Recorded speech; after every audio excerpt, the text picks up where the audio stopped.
दूसरी शादी। ज्योति अपने परफेक्ट जिंदगी के लिए अपने मम्मी पापा को नहीं छोड़ सकती थी। आज वह जो कुछ भी है, जहाँ भी है, उन्हीं की बदौलत तो है। तभी घर के दरवाजे की घंटी बजी। सुनिए, जरा दरवाजे पर देखिए कौन आया है। नंदिता जी ने अपने पति केदार जी को आवाज लगाते हुए बोली।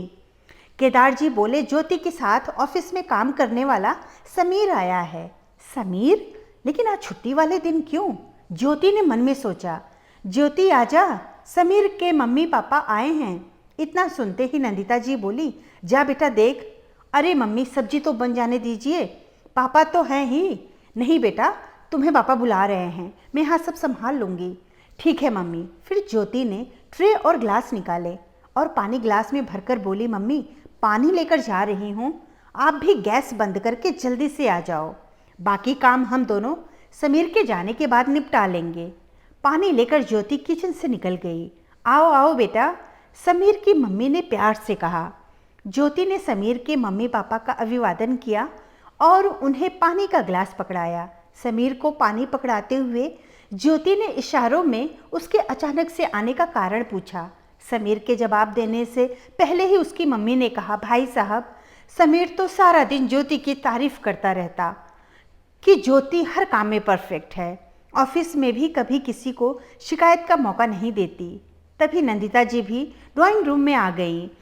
समीर की माँ बोली, बहन जी दोनों साथ में काम करते हैं, एक दूसरे को अच्छे से जानते समझते हैं। हम ज्योति को अपने घर की बहू बनाना चाहते हैं। समीर की मम्मी ने बिना लाग लपेट के कहा। नंदिता जी केदार जी की तरफ देखने लगी। फिर केदार जी ने कहा, अगर ज्योति को इस रिश्ते से कोई एतराज नहीं तो भला हमें क्या दिक्कत। हाँ, ज्योति को अगर समीर पसंद है तो हम इस रिश्ते से सहमत हैं। नंदिता जी ने ज्योति को देखते हुए कहा, समीर, तुमने अपने मम्मी पापा को यहाँ लाने से पहले एक बार मुझसे पूछना भी जरूरी नहीं समझा? लेकिन ज्योति, मुझे लगा कि तुम्हें कोई एतराज नहीं होगा। ऑफिस में तुम सबसे ज़्यादा मेरे करीब हो। हम दोनों साथ में काफ़ी अच्छा वक्त गुजारते हैं। हम दोनों एक दूसरे के साथ खुलकर हंसते और बातें करते हैं। मुझे लगा कि हम दोनों एक दूसरे के जीवन साथी बन सकते हैं। तुम्हारे विचारों से मुझे महसूस हुआ कि मुझे बड़ों के जरिए ही बात करनी चाहिए। लेकिन समीर, मैं तुमसे शादी नहीं कर सकती। लेकिन क्यों? क्या तुम किसी और को पसंद करती हो? बेटा, यह क्या तमाशा लगा रखा है? यह लड़की हमारे सामने ही रिश्ता ठुकरा रही है। अब चलो यहाँ से। समीर की मम्मी गुस्से में बोली। मम्मी रुकिए, ज्योति की बात खत्म होने दीजिए। नहीं समीर, मैं किसी और को पसंद नहीं करती, लेकिन मैं तुमसे ही नहीं बल्कि किसी से भी शादी नहीं कर सकती, क्योंकि मैं इस घर की बेटी नहीं हूँ जिसका रिश्ता तुम मांगने आए हो। मैं इस घर की बहू हूँ, वो भी विधवा बहू।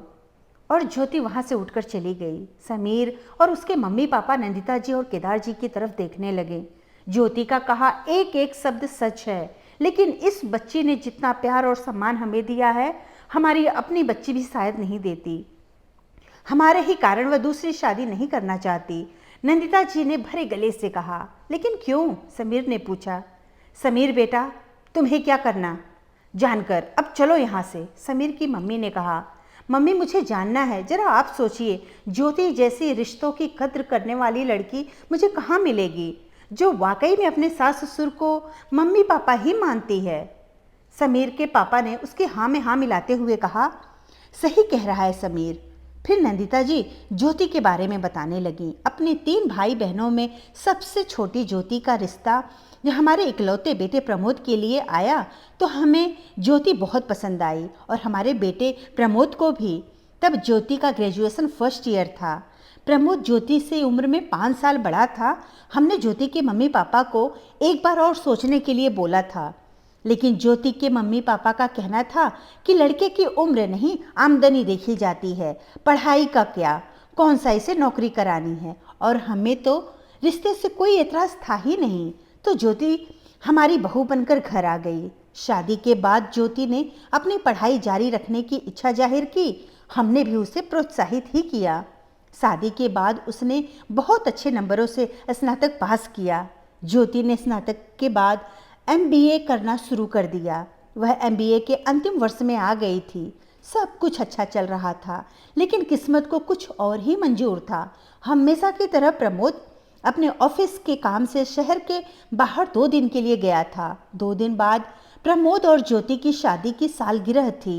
हम सब बेसब्री से प्रमोद के लौटने का इंतजार कर रहे थे, लेकिन वह नहीं लौटा, केवल उसका शरीर लौटा। केदार जी का बताते बताते गला रुंध गया। फिर बोले, लेकिन किसी के चले जाने से दुनिया तो नहीं रुकती ना, जिंदगी अपनी रफ्तार से चलती रहती। इसी बीच ज्योति का MBA पूरा हो गया और उसकी नौकरी भी लग गई। ज्योति के मायके वाले उसे लिवाने के लिए आए। उनकी बोझ बेटी अब कमाऊ जो बन गई थी। हमने तो प्रमोद की मौत के बाद अपना दिल पत्थर कर लिया था। बेटे को तो खो ही चुके थे, जब बेटा ही नहीं रहा तो उसके पीछे आई लड़की को क्यों रोकें? उसके सामने तो अभी पूरा जीवन पड़ा है। लेकिन ज्योति ने जाने से इनकार कर दिया कि मम्मी पापा को छोड़कर नहीं जाऊंगी। आज मैं जिस भी मुकाम पर हूँ इन्हीं की बदौलत हूँ। ज्योति ने अपने मायके वालों को लौटा दिया। तब से ज्योति हमारी बहू नहीं, बेटी ही बन गई। हमने बहुत समझाया कि जिंदगी का सफ़र अकेला नहीं काट सकते, तुम दूसरी शादी कर लो, लेकिन उसने हर बार मना कर दिया। लेकिन आज जब बेटा तुम आगे से रिश्ता लेकर आए तो कुछ उम्मीद बंधी थी कि हमारी बेटी का दोबारा घर बस जाएगा।